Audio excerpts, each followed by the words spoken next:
he'll rest right there and continue drying off until he looks nice and fluffy, just like these little guys.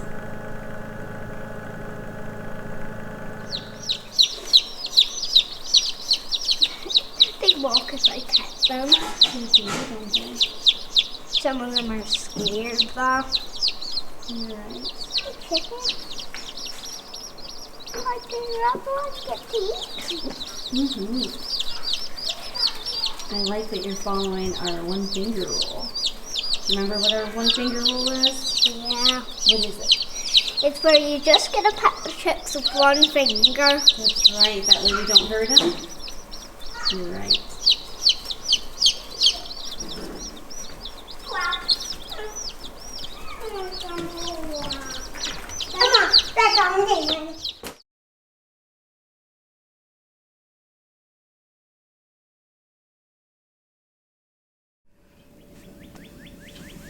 Hey guys, it is feeling like spring here in the farm. We got our second batch of chicks hatching and we got our garden planted. So we're gonna go over both those, but to start with, I wanted to give you a couple of our tips and tricks for gardening in case you're looking at getting your own garden started this year. It is that time of year. So for starters, if you haven't gotten it set up yet, no need to panic. There's still plenty of time.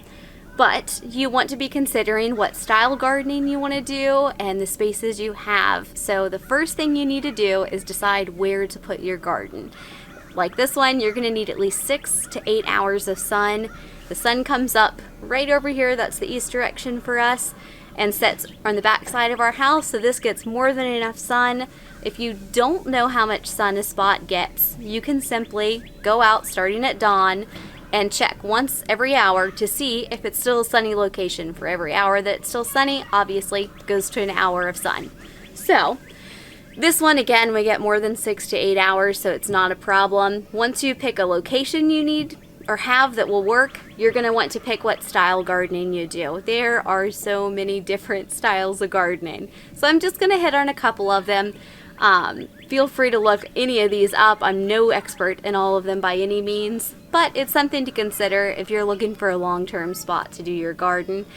We have raised beds, there's greenhouses, aquaponics, you've got conventional gardening where you just till up a plot and plant in there every year. There's, let's see, no-till gardening, back to Eden.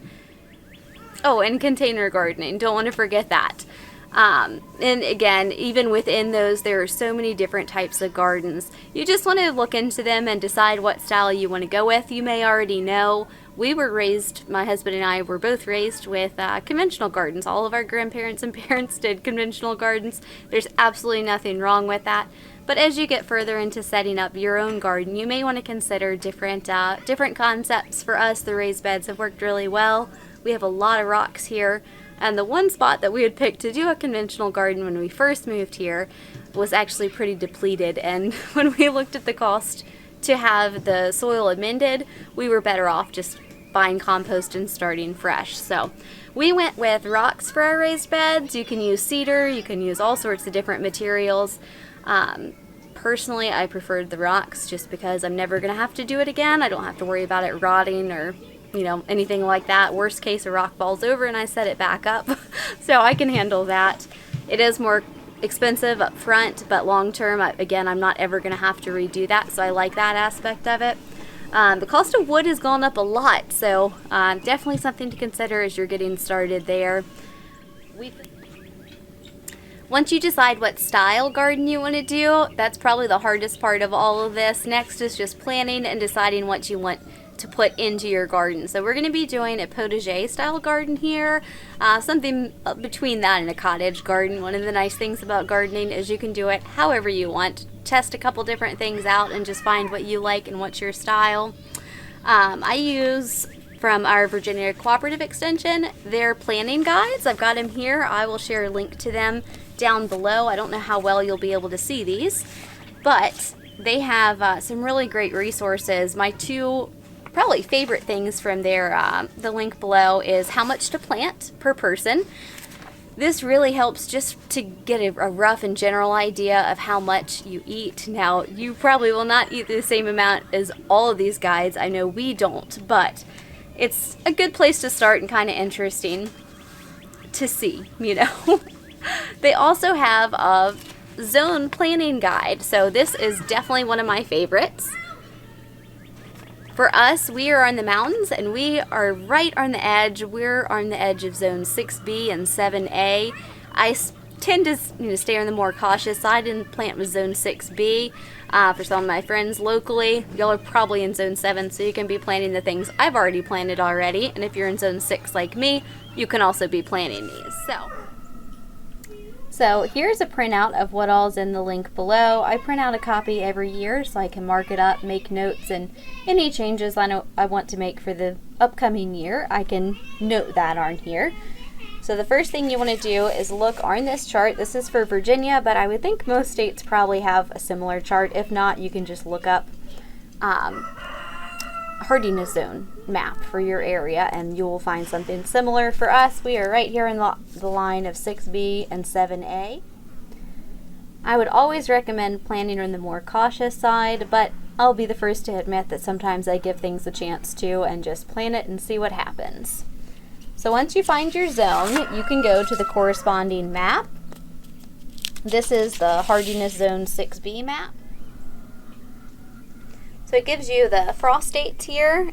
They're a little bit darker. It might be hard to tell on this, but this is our latest spring frost, our earliest fall frost. And along the side here, they give you all the different types of plants you can do. Now, it's not an all-inclusive list. There are things like celery, artichokes, different items that you can still grow in our zone. It's just not as common to grow them, so I guess they don't include it for that reason. But what you'll want to do is go through and mark and note what items you want to plant and when they can be planted. So basically what I do with our garden is I try to plant my items on the earlier side within our zone. Heaven forbid it does have a late frost or the temperatures drop below what your plants can handle. You can always cover them. I typically have a plastic on hand in case I need it, but you can also use pillowcases, old sheets. You can use milk jugs. There's a plethora of stuff you can use if you're in a pinch to cover your items. Obviously, if you're doing this on a massive scale, you'll need a lot more material to cover everything. But what I do is I start early, and if you can see here, like between the kale and cucumbers, for example, not something you'd want to plant together, but if you plant it early, you can start harvesting it early and then transplant your cucumbers in, and they'll grow in this time frame. Again, if you plant it on the earlier side, because you're transplanting them, they'll mature sooner and you'll get to harvest sooner. When they're done, you can pull them out and plant something like kale or something similar, spinach, any of those items, and have a fall harvest as well. So what I do is I map it out like this. And what this is just what I'm planting in the spring. When these crops are done, I'll be coming back and planting all these items. And these, again, are heat-loving plants that will do great in the summer heat and humidity for us. Once these items are done, I'll be reverting back to mostly this. Some of these items I can't plant in the fall, but it'll be a good guide for us to start.